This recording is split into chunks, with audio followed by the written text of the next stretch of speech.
Bert Oliva's Mastermind Circle. What we're going to do is we're going to have an interview today, and I'm really excited about the interview. However, I want to start with welcoming all the new members, and I also want to welcome all the existing members, because if it wasn't for you, we wouldn't be doing this show. So I'm really excited. Before we get started, normally what we do is we have a brief presentation that tells you what Mastermind is all about. So if you guys are ready, raise your hands. Come on now, raise your hands to make sure you guys are with me. And I'm going to put the presentation on, and I'll be back shortly. Bert Oliva is an international orator. He speaks around the world about his experiences and teaches humanology, the scientific study of human potential. He has enchanted audiences all over the world, showing them the power of mind over matter. He's one of the most talented speakers out here, and I highly recommend him to any type of The more prepared you are, the luckier you'll be. He is the world-renowned authority on leadership and human behavior. Mr. Bert Oliva. Bert Oliva! He's considered the voice of inspiration and motivation. Today, he'll pass his knowledge on to all of us. For over 2 decades, Bert Oliva has touched the lives of hundreds of thousands of people. Bert has a dedicated social media following and an impressive online influence few possess, enabling him to communicate with audiences he has touched near and far. I think he's one of the greatest motivators out there. The thing I love about Bert is he's on stage and he gives his heart every single time. He has developed many programs, recorded audio CDs, and written books, all of which to help those ranging from individuals to corporate and Fortune 500 companies. He has dedicated his life to speaking all over the globe and met some of the most influential and powerful people in the world. Okay, let's go. He has also coached highly successful business executives and politicians. Normally seen as impossible. I believed it and I did it. An infectious motivator.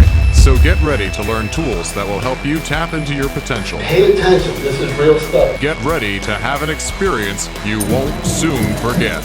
Please help me welcome Bert Oliva.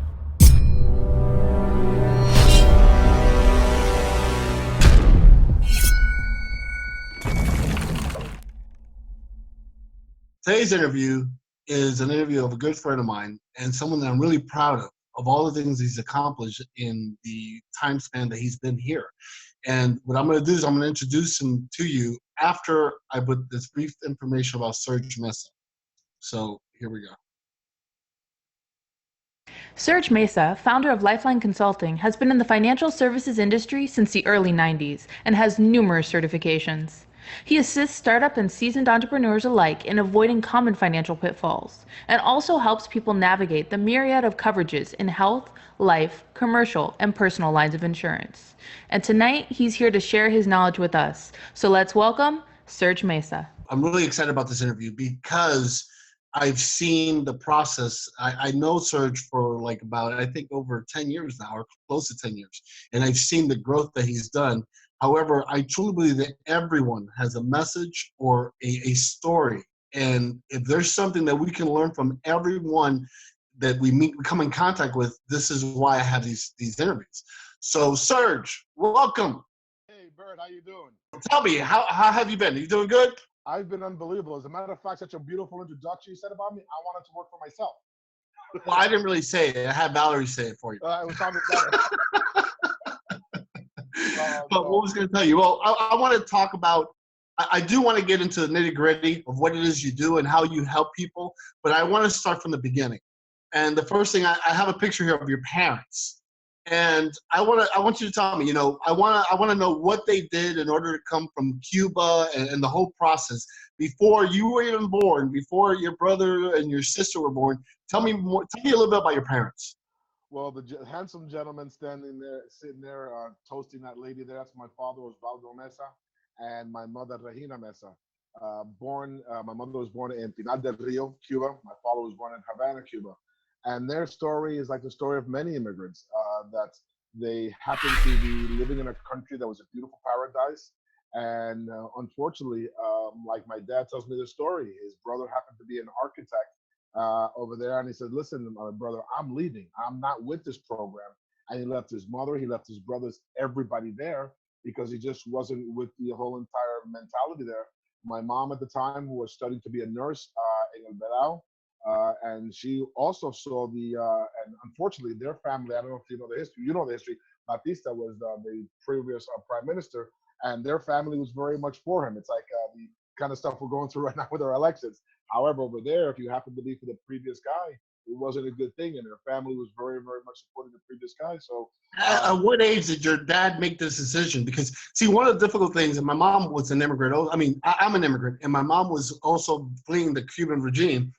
You know, this is a major decision that a lot of people are going through nowadays. I mean, Venezuelans are going through it. Yep. You know, Colombians, Mexicans. I mean, everyone does it. You know, they take this risk that I'm going to come to the United States because I want to create a better life. So, being that your father, your mom were young, you know, how old was he when he made that decision? he was in his early 30s. So you know, that's even more difficult because he's already lived a life in Cuba, and having to live your country just to go ahead and start a whole new life.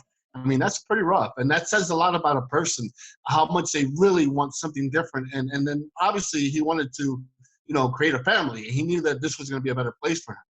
So at that point, when they moved in, where did they go first? Because back then they were transfers to Cuba, or you know, where did he end up first? Well, as a matter of fact, they first landed here in Miami, in Florida. Was their first disembarkation here. But immediately, my father just wasn't with the program here. He knew that New York up north was much more opportunity, so he actually went to BOWA, New Jersey. At the time, my father was an upholsterer, so he actually went up there and did. If you know anything about the auto industry, one of the largest automakers at the time was a Ford Motor Plant up there. He had to do the convertible tops. However, have you ever tried to stretch a convertible top in the wintertime coming from an island? So that's the first job my dad did. It tells me the stories of walking these little leather shoes in 3 feet of snow, 2.5 miles to get to the plant to go work there. And dude, it was brutal, absolutely brutal. And my mom tells me the stories when they got here, they were all in one house. And the American lady, who she remember used to bark orders at them, they used to have to, when she used to knock on the door, they don't have to scurry and get out so they wouldn't find more than one person in the house. And it was almost like, you know, hiding out. It was like, dude, it was really, I mean, I'm not doing the story justice because the way my mom and my dad tell it so heartfelt, it was really a very scary, unknown time for them. And even when they closed down the plant in Mawa, my dad had to work as a dishwasher. So it's like, you know, these people didn't believe in taking a handout. It wasn't in their makeup, very much like your mother. And they just worked, and they worked their butts off, and whatever they had to do in order to make it happen. And then at that point, you were born in the United States, right? Yes, I was. I was born on August 17th, 1964, in Jewish Memorial Hospital in Upper Manhattan. I think we have a picture of you as a baby. I was in shock when I saw that picture. Not only did you have hair, you were actually adorable. I don't know what happened. But you were adorable. Life happened, man. You were the firstborn, and then your brother, or how did it go? Was your brother, your sister? I was a firstborn. I have a sister, Leticia, who's a year younger than me. And my brother, believe it or not, was let's just say an inopportune moment that my mom and dad came up to us and asked us, hey, do you guys want a little brother or a sister? And we actually voted on, yeah, I guess we can have him. So sure enough, so we're 6 years apart with my youngest brother, Tony Mesa. And he was born, and it was just an awesome thing, you know, having a family all together, because I never met any of my family. All my family from Cuba all passed away, and all they ever were to me was a picture and a telephone call that we used to have to wait. If you remember back in the days, 8 hours, we used to have to wait for them to connect us, to speak to them. And that was the connection to a family, because I have no other family except you, obviously, and your family, and my mother, my father, my sister, my brother. That's all I have in this family. Your family, your parents actually created their own family. They came over here with nothing. They had no one, and they lived in New York, and they had to build their life there. Yep. And whereabouts in New York did you grow up? Well, first we went to Hoboken, New Jersey for a little while because my dad was working out in Mawa. When that didn't work out, my dad came to New York, worked as a dishwasher for a while, but he was just a very aspiring guy, wanted to do better for the family. So what he did is we went up to Washington Heights, New York, which is by the George Washington Bridge in New York, and was looking around for what would be known as, I guess, a maintenance supervisor down here in Florida, superintendent. And it was a very cool thing because in New York, as a superintendent, you get the apartment that you live in and you take care of an entire building. You know, running the boilers, taking out the garbage, mopping the building, things of that nature. So we got lucky, and we were with him, all the whole family, walking in the snow, going knocking on doors, asking other superintendents, hey, are there any, supers jobs open? And believe it or not, it was like 9 o'clock at night, dark. The gentleman that was up the block, I'll never forget, says, yes, I think there is one down the street. And there we were. We walked over there. This German gentleman opened up who we retired. Says, yes, I'm leaving. And I introduced her to the landlord. And one thing to another, 615 Washington Avenue was my home for many, many years. And your father believed in education.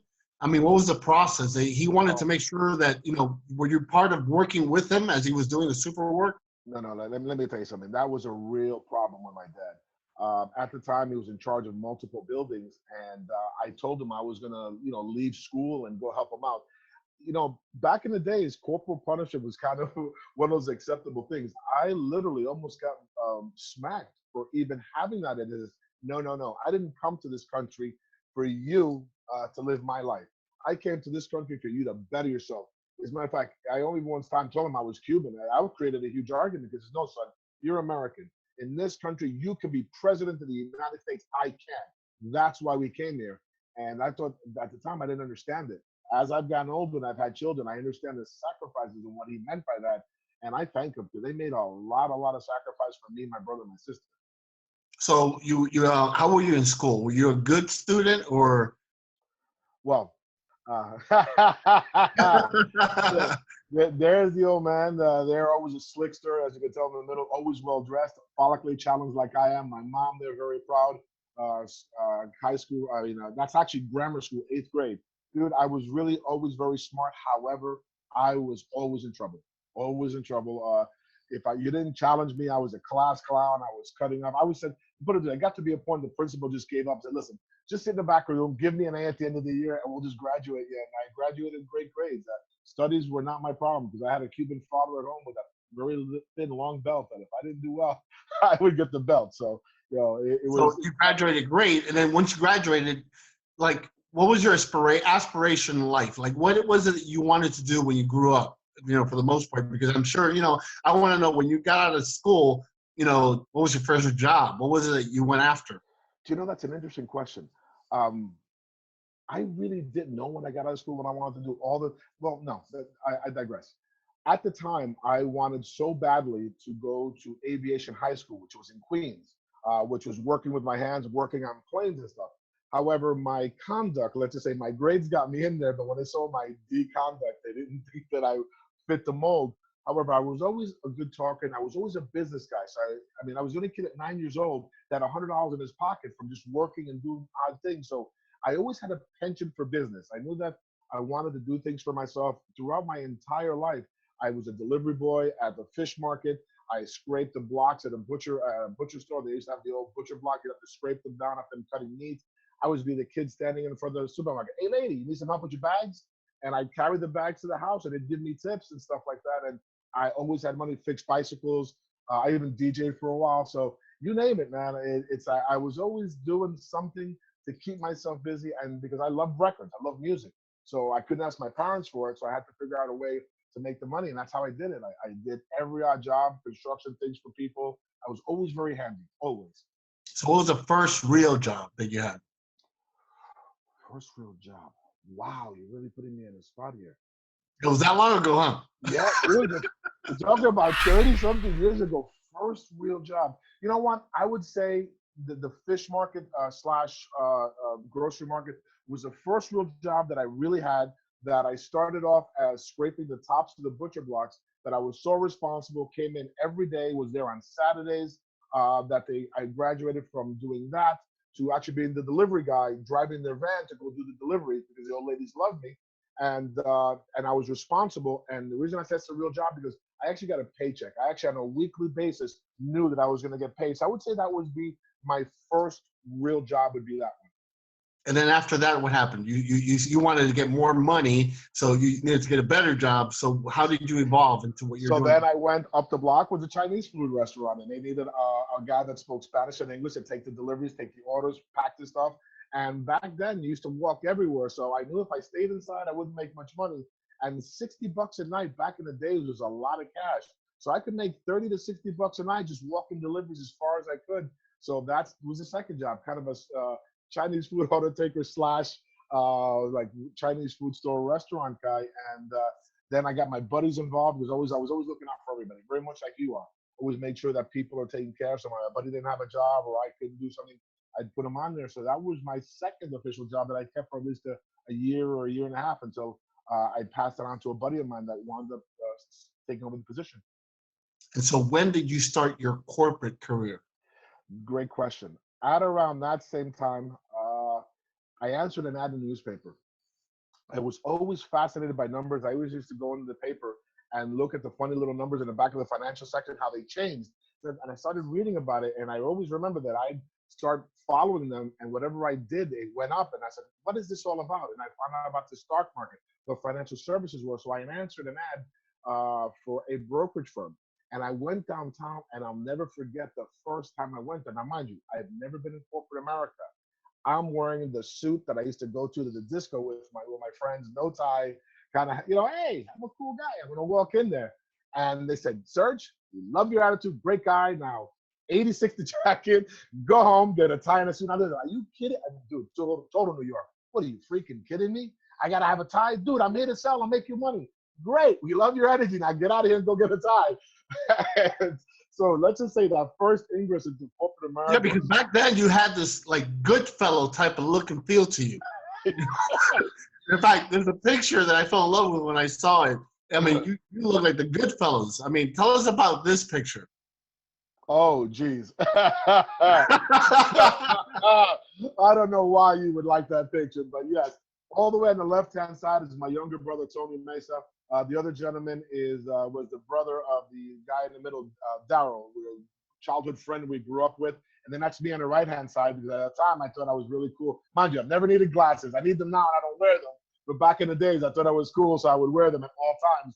And that was his wedding. And yeah, we walked into a few clubs and they thought we were the Cosa Nostra when we walked in. So. But you also look official with the glasses, though. That I can see where the stockbroker and you started coming out. So yeah, so that was take that down, man. I can't. So yeah, that was that was like 1980, somewhere around there. And then I kind of felt, you know what, man, I keep going to these places. They love me, but I don't have a tie. I think I need a tie. So I went with my dad to the local Spanish place that was down the block that my dad knew everybody. As you can see, my dad was a very well-dressed guy, always wore nice suits and stuff. I always railed against it. I always fought against it. I was so Americanized. I wanted to wear jeans and a AC/DC t-shirt. No, son. In Spanish, aprenda a presumir. Learn how to polish yourself.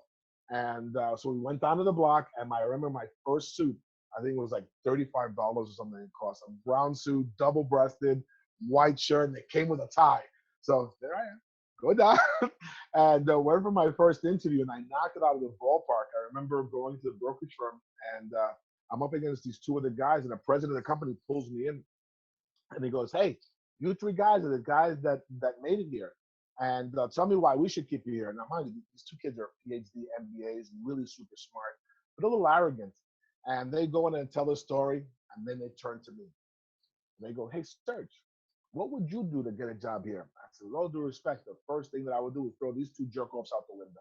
Dude, the president hit the floor laughing. They all busted out. Quack, quack, quack, quack, quack.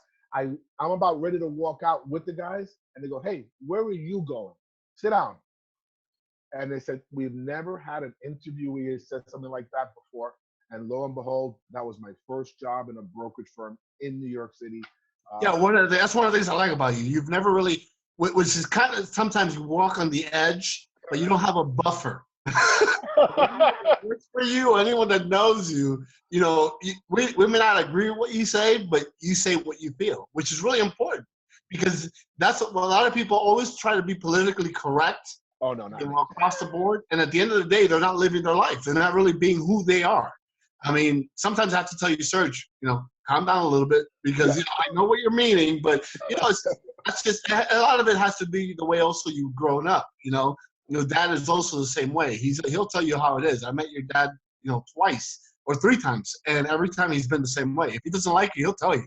Yeah, I see, which is cool because he liked me. I love you. Oh, my mom loves you. My dad loves you. They talk about you, and I always laugh at them and say, "Mom, you don't understand. I've been tough Bert's toughest mentee ever in his life or whatever. I made that man lose a little bit of hair while I was mentoring. That's why I keep my hair like this, just to cover my bald spot. Hey, I have a question though. Sure. In the process, you started making money. Now you're living in the corporate mindset. You're doing the corporate lifestyle. And when did you meet your wife? Because I know that I don't know the story, but was it in New York or was it in Miami? It was in New York that I met her. My dad, remember, ran the buildings in New York. So I'm hanging outside one day, just chilling on the block like I always did. Well, no, let's go back. I'm actually in the supermarket with a buddy of mine. And I see this beautiful, long-haired, black-haired Asian woman. I mean, really gorgeous. Well, you've seen her. You've seen that. Yes. What kind of knockout she is. And I go to my friend John. John, take a look at her. She's checking you out. And John goes, dude, she's checking you out. I go, what? So, okay. So I see her a couple of times. I try to kick it to her, and she's just not having any part of me. I mean, just she sees me as a typical neighborhood hoodlum, always hanging out, doesn't know anything about me. But that's when the challenge starts. See, when you tell Serg no, that's it. Yeah, it was on. It was on. So every day I know what time she'd pass by, and I'd say, hi, how are you? Hi, how are you? And she'd just laugh, but would ignore me.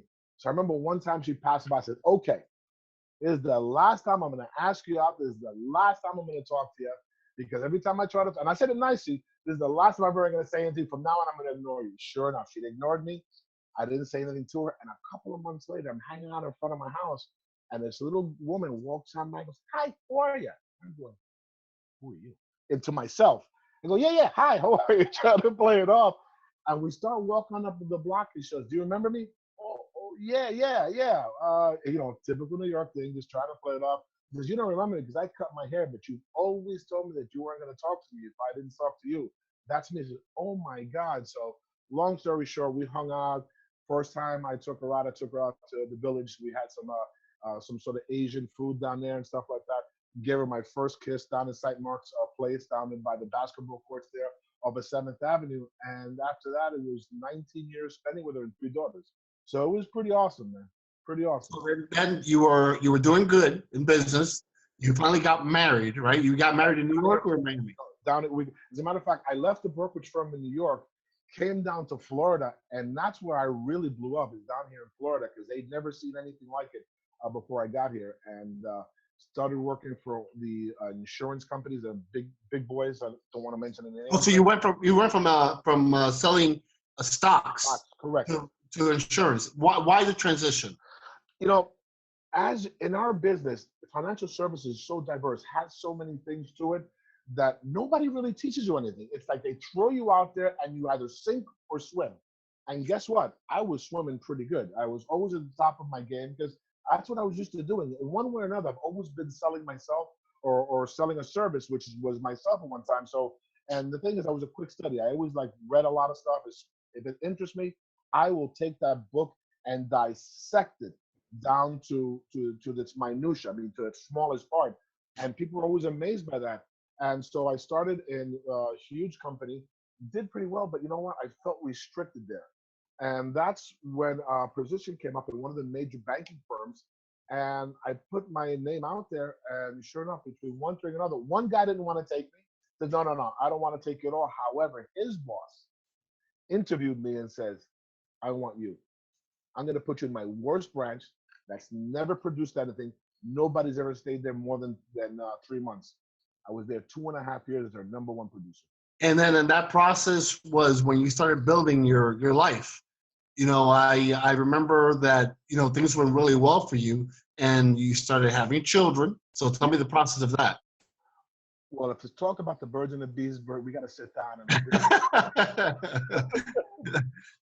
At that time, listen, I went from, to give you an example, I went from riding my ex-wife on the handlebars of my bicycle up and down South Beach to buying a $700,000 home, driving a Mercedes, had enough money in my bank accounts that she didn't have to work for years. It was really wonderful that my kids and I never, by the way, I'd never been to Disney World until I was 35 years old. So the first time I went to Disney, I went with my children. I went with my ex-wife for the very first time and stayed on the property there at the Polynesian for an entire 10 days throughout the Christmas and New Year's time. So it was not only fun for them, it was a blast for me. And that's how we lived. I mean, mind you, I was working mad hours. I mean, I'm a workaholic. I love what I do. So it was like even Saturdays and Sundays. However, I never missed one of my daughter's plays. I never missed one of their school things. To this day, you never do.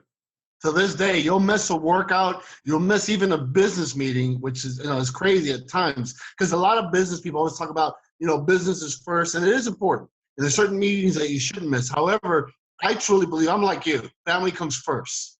And those are the things that you'll never be able to make up again.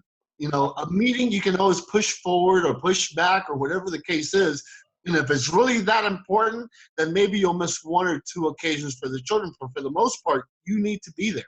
Yeah. Because those are the important things. That's when their life really, that you can teach by preaching all day long, but it's better to teach by practicing what one preaches. I truly believe that. And I've seen that a lot in what you do. I mean, your girls are amazing. They're beautiful young ladies. They're growing, However, I do want to talk about, because if anybody is watching or listening to what we're saying, this guy's had a pretty good life. Everything was great.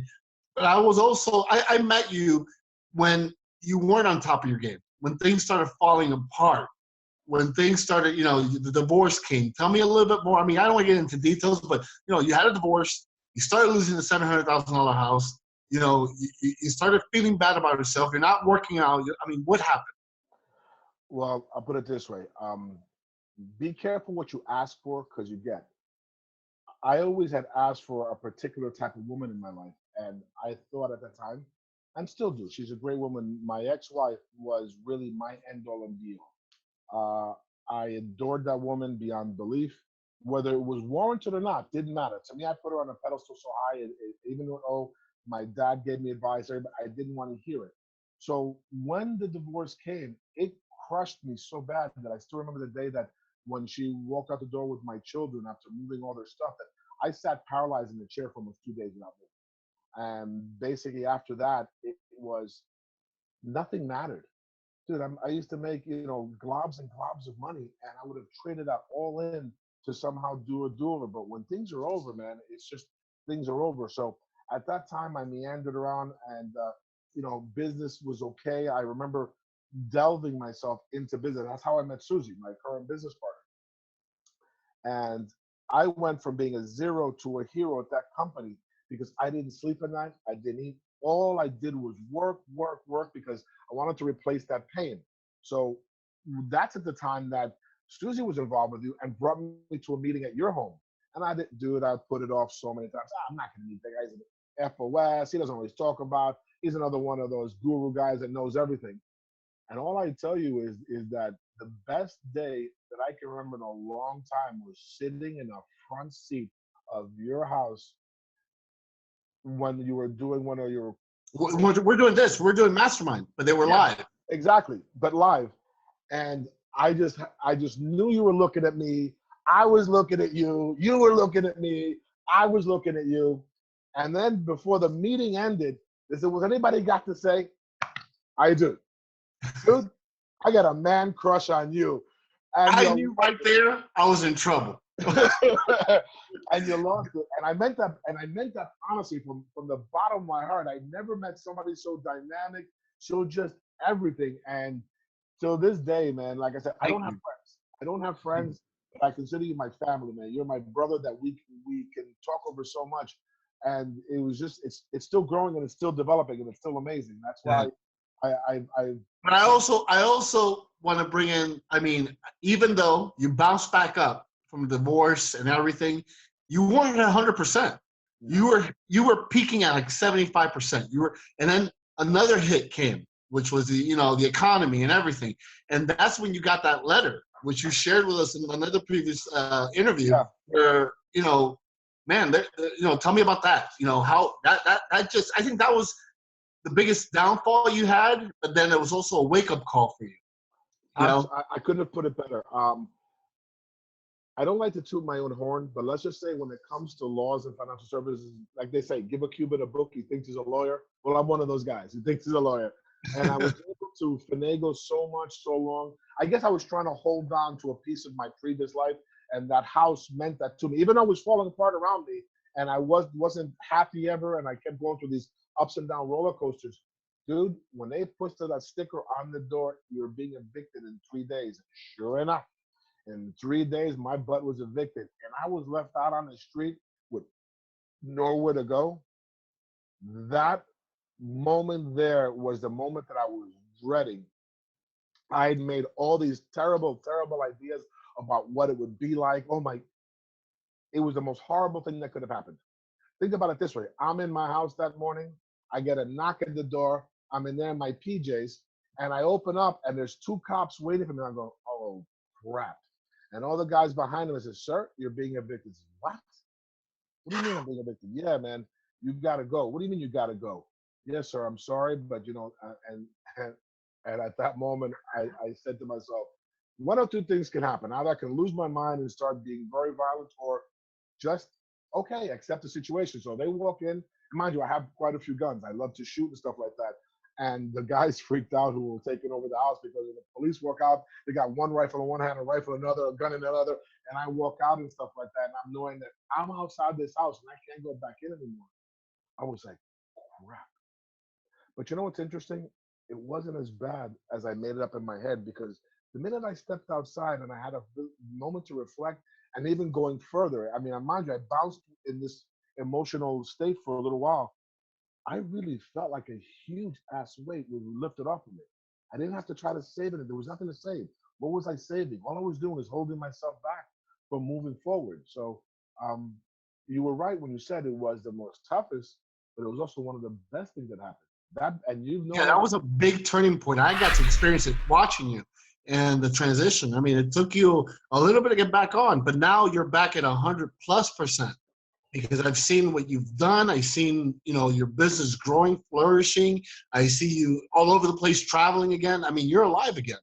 And that's when you made a conscious decision to let go of the past. A lot of people hold on to that past thinking that eventually it's going to solve itself, and it's already done. Enjoy what it was. Now it's time for a new chapter in your life. Absolutely. And I couldn't have put it better. And you had a lot to do with that too, because you and I, the relationship was growing at the time. And like I said, you gave me a lot of advice. I didn't want to listen to it at the time. Don't get me wrong. You know how I am. But however, when I have time to reflect by myself, I realized, okay, dude, you can sit here and cry and be a big baby, or dust yourself off and do what you've always done. Fight to the top. And God bless, I've been blessed with that, and doing things that couldn't be better. Could not be better. So where are you today? Tell us a little bit more about what you finally have built through all these years. You finally have your own agency. Yeah. Pipeline. 11 years in the making, yes. Yeah, give me more, what is it you're doing today with the financial services and so forth, and, what is it how you're helping people and so forth? That's amazing. Well, it's been 11 years in the making, and as you know, you were here at the grand opening of my first location. Well, I'm very proud to announce location number 2 is opening up, that we actually are growing that fast and we're expanding. And what we do for people, and I try to explain it as simply as I can. You know the game of Monopoly, right? Fun game, right? Has a lot of rules to it. Would you try to play that game without knowing the rules? No, you wouldn't. However, people out there are doing the same thing with their retirement and financial services, playing a game that their whole entire retirement is based on without knowing the rules. And that's what we do. We teach people the rules of money, how these things function, how they work. How to not pay taxes, how not to lose money, how to put money away for a long time. Only because, quite frankly, none of this is a mystery to me, because it's a rule book. It's just called the Internal Revenue Code. It's about this big. And I love reading that stuff. I digest pages of this like you digest pages of motivational people. That's my passion. That's my passion for what I do. I love but when it comes to like what you're doing, there's a lot of people doing it. And one of the reasons that I like the way you do it is because I've seen you personally, and you can call it endorsement or whatever. I've seen you turn down some deals because it's not really beneficial for the person. So you don't take every deal. No. And that's something that I like. I mean, I don't know if your team, you instill that in them, but I'm sure they're watching. And that's something that I like, because not like even what I do. There's sometimes I'll take a coaching client, and after they do the evaluation, I'm like, this is not really for you. This is not, I'm not really going to help you. You're not ready to be coached, or maybe you don't need the coaching. You're doing that great. Maybe I can help you with something else. And I've seen you do that. And that's one thing that's different than all the other insurance companies and the people that are running it, is that you don't take every deal. You evaluate the people. Tell me a little bit about that. Well, I'm glad you said that, and thank you, brother. That's a beautiful compliment. Yes, my guys, one thing they've been taught, and part of our lifeline is an acronym for our core values. And for it's integrity, no matter what. Listen, I've been in a tough spot. I could have done a lot of things to steal people's money with all the information I have. It's never passed through my mind. I've actually walked into people's houses and spent a couple of hours giving them just advice for free. And you know what? I've walked away feeling better because I've empowered them, because you're right. It is inappropriate. It's like going to the doctor's office, him taking a look at you, knowing nothing about you, yet prescribing you a pill. How insane is that? Yet in financial services, you find people doing that all the time. Oh, yeah, this is good. Sign here. Are you kidding me? My guys are taught from the beginning, everything starts with a conversation. You are not allowed to make a recommendation when you first meet a person. You are not allowed to sell anything. Why? If you don't know anything about them. So the first thing is we do, you got to call it an evaluation. I call it a conversation, because it's really, it's about communicating with people, finding out what their dreams are, what their risk tolerance are, what their time frames are, what kind of money they have to work with. There's so many things involved that if you don't know these things, you really are just a product pusher, and I refuse to be a product pusher, because I've been courted, and I've been tried to be recruited by companies who want to pay me money to go for the company. I said, no, I'm talking about 6-7 figures. No thanks. I don't want to. I want to go ahead and let everybody know that anyone that has questions, we're about to get to the questions section. If you have any question, get ready for them, because I got a couple more questions for Serg, and then after that, I'm going to open up the lines. And I really want you guys to ask questions. I mean, find out more. Maybe something that he said about that's empowered you, or something that he did in his past that you can use as a lesson. And also, if there's any question regarding insurance, this is important. But I got a couple of questions for you. I mean, it took me a while, being in the business that we're in, that I thought, well, insurance policies are for millionaires. And until I could not afford my $1 million policy, I didn't get into it. Then meeting you, I realized, well, you really don't have to. I mean, now you can get insurance for your children before they even start school. You can get, tell me a little bit more about, you really don't have to be a millionaire to deal with someone like you. As a matter of fact, our predominant market is 95% America. The one that Wall Street ignores, the one that Wall Street won't talk to, we want to talk to, because you need our help more than ever. The millionaire has 4 or 5 advisors. Who does the average Joe have? And who's the average person? Somebody makes less than $100,000 a year, somebody that rents an apartment, somebody that has tons of debt, somebody that might have a job who works 40 hours a week and doesn't know how to put money away and where to put it. Let's talk. Let's have a conversation. Ask the questions. I don't have an issue with that. As a matter of fact, I enjoy that, because you need much more. Now, mind you, we also deal with people that are worth $100, $200, $300 million. Obviously, a lot more complex case. But it's not about insurance. I don't like to use that word. I like to use more financial services, because it encompasses, I talked to you about your mortgage, I talked to you about your Medicare, I talked to you about your insurance, your 401k, your mutual funds, what have you, because that is all a very, very, very broad topic. And we break down each and every one of them for you, show you how they work, what they do, and how to be able to help you. And why should a person invest in insurance in their life? I mean, I'm the uneducated consumer. I don't understand why I should put out maybe $100 or $200 or $300 a month towards an insurance policy. Just give me, I know it's a very detailed type of deal. Can you just break it down for the average person? Great question. Nowadays, you have to worry about your own retirement. Okay, so you're putting away money in a 401k, but what happens if you die before you get to retirement? Your kids are not taken care of. Your wife has to work extra 3 jobs. In addition to that, life insurance is for life. How would you like to put away a tax-free pension that lasts forever? Guess what? That's what your life insurance policy can do. In addition, plus if there's other things that are wrapped up in there that take care of you in case you get sick or lose your job, you want to create your own bank, you can borrow and pay yourself. Guess what? That's what a life insurance policy can do for you. However, they're very specific policies. There are many different types, and that's what a person such as me, as myself better said, will help you guide you. What's the best structure of a policy, and then how to build one that does everything you need it to do. Yeah, I love it, because there's 2 things I invested in. One is the insurance policy and the different types of policies, and the other thing is real estate. And I always was taught by my mentors, real estate is great, but this is another deal there that people don't even realize how much money they can have later on when they get older in age, because they invested at a young time. So it's huge. I recommend it. So if there's any questions, this would be the perfect time. Even if there's a anonymous question, what I'll do is I'll have Valerie go ahead and say it for us because I'm not in front of my computer today. No worries. However, we do have a live question. Valerie, can you bring that person up? But yeah, these are important things, and that's what I wanted to share with people is, it doesn't matter where you came from. What matters where it is that you're going. So even through all the trials and tribulations that you had in your life, you still were able to build. I'm Lisa. Yes, I know. How are you? Long Island, New York. How are you doing, Serg? Unbelievable. Good to see you. Good to see you. First of all, I didn't know you were raised in New York. Yes, ma'am. Washington Heights, a gentle Jewish German neighborhood by the GWB. Well, it's not a Jewish neighborhood, no Jewish German neighborhood no more. Question. I'm actually enrolled in a 401k at work. Okay, I have it like 6%, but they do half of it. In other words, they buy back. They put into my 401k as well. Should I have it at 6 because I was told by my accountant, my tax person, to raise it up because I had it at 3. Gotcha. So should it be raising up next year a little bit more to get more into it out of the tax bracket next year? That's one of the biggest questions that I get from everybody. I'm not a huge fan of 401ks for lots of different reasons. However, if you're getting free money to a certain extent, because it's what they call it matching, you get up to 6% of what you're putting in into your 401k, and it reduces your taxable income.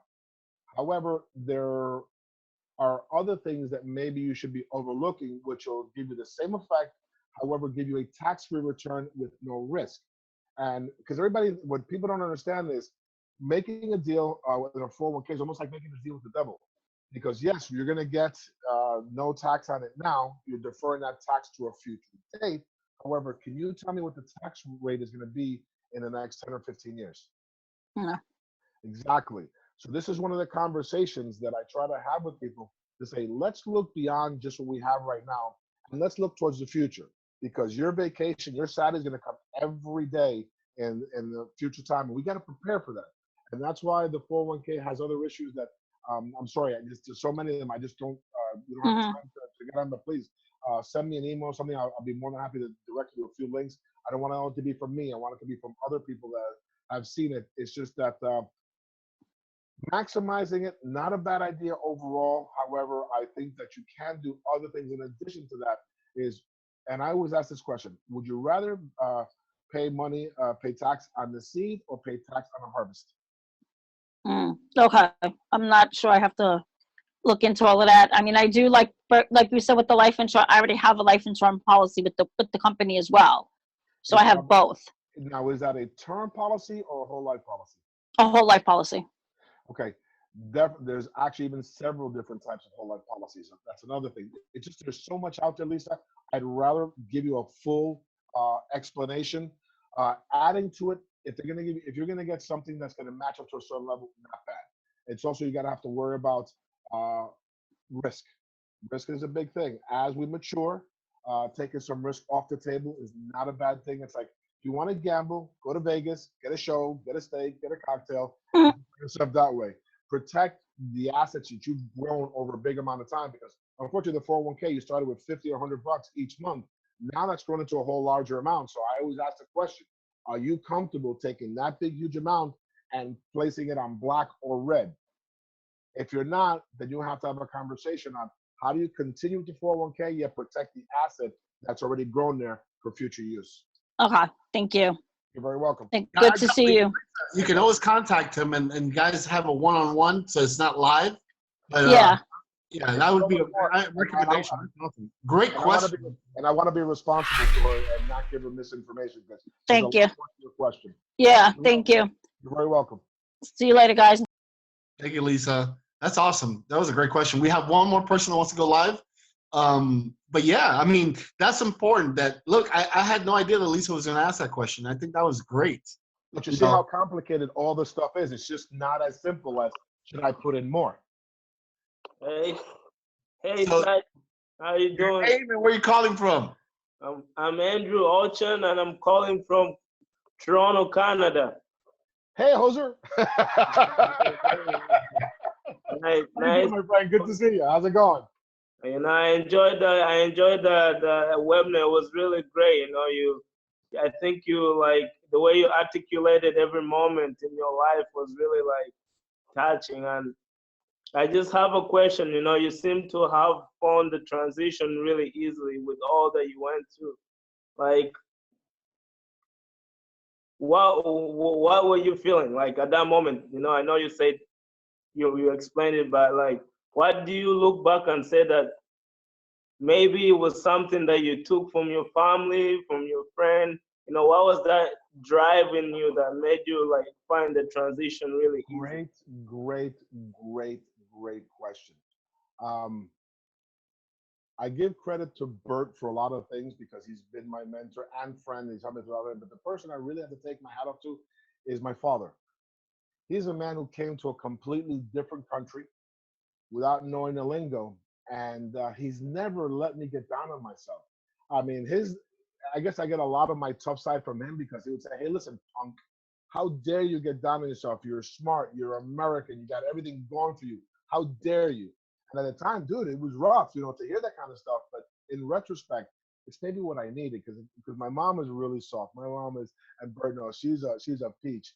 And sometimes that's not what you need. You know, you want to feel sorry for yourself, then you go to your mom. And that's what you always go to because mom will always take care of you.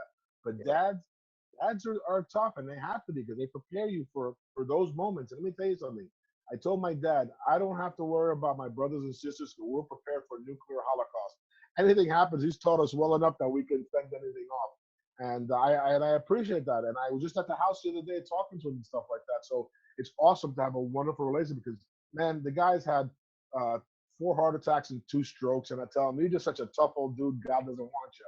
So that's just the thing. He doesn't let anything get him down. So out of respect for him and his lessons, I've taken that. And I would say to myself, could I go crying to my dad? Oh, Dad, I failed it. No, it would just be a complete no-no. You know what I mean? So if anything, yeah, that's kind of what I reflect on is like, you know, what would my father do? What would he say to me if he was there? So excellent question. Thank you. Yeah, that's. I want to add something to that. Andrew, Andrew's been a member with us like for a long time now, and I've seen the growth that he's done. And he's actually like your father because he came to the country, to Canada. He came to the country being from Africa, and he's doing whatever he can to do the same thing for his son. So when he's asking these questions, it's because he's building his own character. So one day his son is sharing the story. In fact, he's involved with Oliver and he's involved with Anthony, and they're doing Teach Him Younger, and they're part of this whole program, which, I mean, I've seen the growth that they've done, and I'm really proud of all of them. I mean, this is awesome. And this is what Mastermind is all about, is putting yourself in a position that, you know what, you want to learn from each other, you want to grow, and sometimes confirmation. Like what you're telling him, I'm seeing it. I'm seeing it as not just that he's asking you a question, but now that you answered that question, it gave your father so much like endorsement. My dad is, you know, the man. He's the one that's helped me become the man I am today. That's actually what Andrew's doing with his son. So it's awesome seeing it from this angle. You know, it was great advice, Serg. Thank you. Thank you. Keep doing what you're doing, Andrew. You're doing great, man. Nice.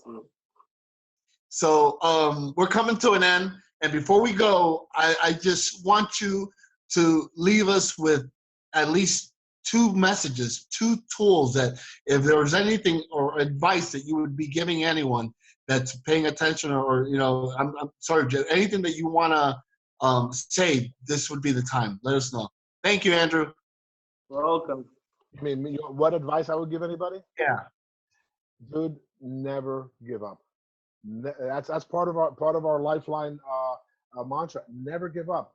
Man, if I would, it was so easy to give up on so many occasions, and it would have been easy, and then I would have felt 100 times worse because I'll be honest with you, all the pain is worth everything I'm going through.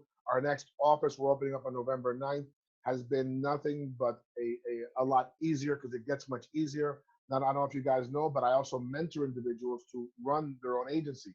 We currently have 30 people in our organization. 6 of my guys are core guys, which I've taught everything I know. And Joe Cotto, I don't know if he's on this, I'm listening, but He is my number one guy who runs the branch here that we have right now, so that I can step out of here and go to our other branch, our other agency set, so we can do things.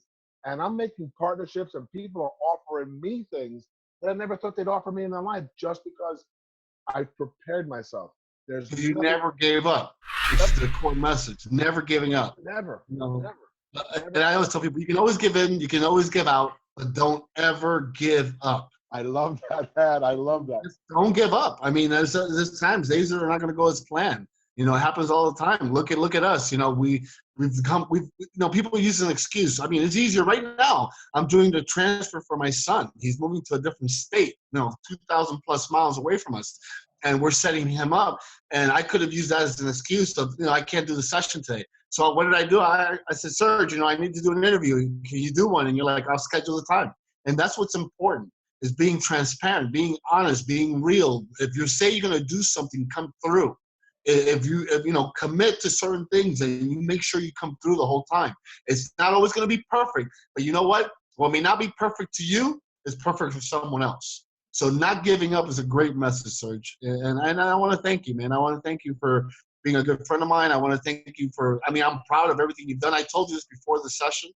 After I was there in your office a day ago, and seeing what I saw, I was like, wow, this is awesome, man. I'm proud. You have your team running. I saw the new location. I mean, it's just every time I blink my eyes, even though we work out, every time I blink my eyes, you're going to that next phase and that next level.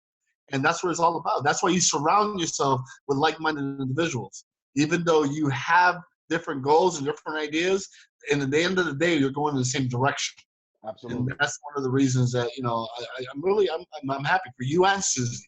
You guys are a great team, and you guys stuck it out, and I wish you continued more success for everyone in your team, But again, thank you so much, and thank you for the opportunity of interviewing you and having a good clip for your new grand opening, which you go out November 8th, I think, right?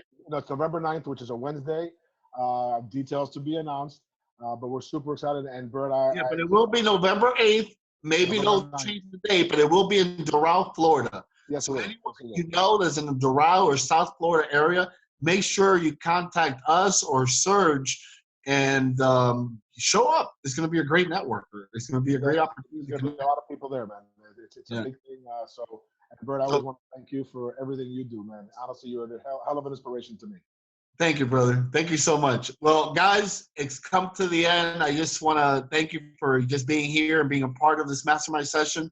I want to make sure that you guys are ready what's coming, because we're going to be having more interviews with great people and great tools. And remember, stay in contact with us. Let us know if you're looking for something, because if we don't have the person, we'll go look for the person. The whole thing is about expanding our knowledge as a group and really creating a group of like-minded individuals that support each other, so we can all grow together. Again, my name is Bert Oliva. Remember to live life and don't let life live you. And I will see you next Wednesday. I'll talk to you guys soon. Register online and join us today for all new live interviews and weekly topics only at themastermindcircle.com.